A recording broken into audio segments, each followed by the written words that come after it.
নবীজি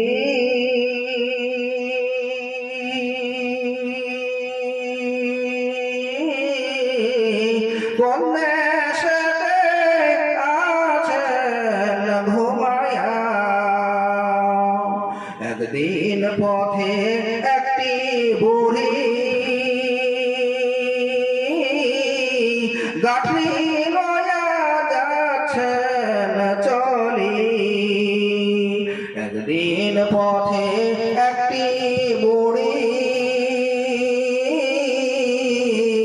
পুটলি লয়া যাচ্ছেন চলি।